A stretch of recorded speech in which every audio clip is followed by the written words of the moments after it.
ಎಲ್ಲರಿಗೂ ಕ್ರಿಸ್ಮಸ್ ಹಬ್ಬದ ಶುಭಾಶಯಗಳು. ಈ ಒಂದು ಸ್ಮಾರಕ ಏನಿದೆಯೋ ಇದು ಹಳೆಯ ಗೋವಾದಲ್ಲಿರುವಂಥ ಸೆಂಟ್ ಬಸಲಿಕಾ ಚರ್ಚು.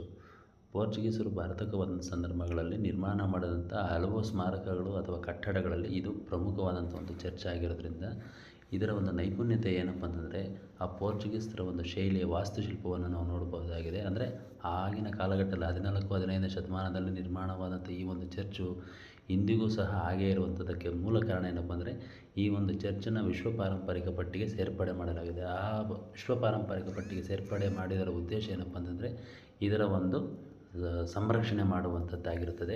ಇದರ ವಿಶೇಷತೆ ಏನಪ್ಪ ಅಂದರೆ ಸೆಂಟ್ ಫ್ರಾನ್ಸಿಸ್ ಶೇವಿಯರ್ ಎಂಬ ಒಂದು ಪೋಪ್ ಇರ್ತಾರಲ್ಲ, ಅವರ ಒಂದು ಪಾದ್ರಿ ಅವರ ಒಂದು ಪಾರ್ಥಿವ ಶರೀರವನ್ನು ಈ ಚರ್ಚ್ನಲ್ಲಿ ಸಂರಕ್ಷಣೆ ಮಾಡಿಟ್ಟಿರುವಂಥದ್ದನ್ನು ನಾವು ನೋಡಬಹುದಾಗಿದೆ. ಅಂದರೆ 400 ವರ್ಷಗಳ ಹಿಂದೆ ಸತ್ತಂತಹ ಅವರ ಪಾರ್ಥಿವ ಶರೀರ ಇರುವಂಥದ್ದನ್ನು ನಾವು ನೋಡಬಹುದಾಗಿದೆ.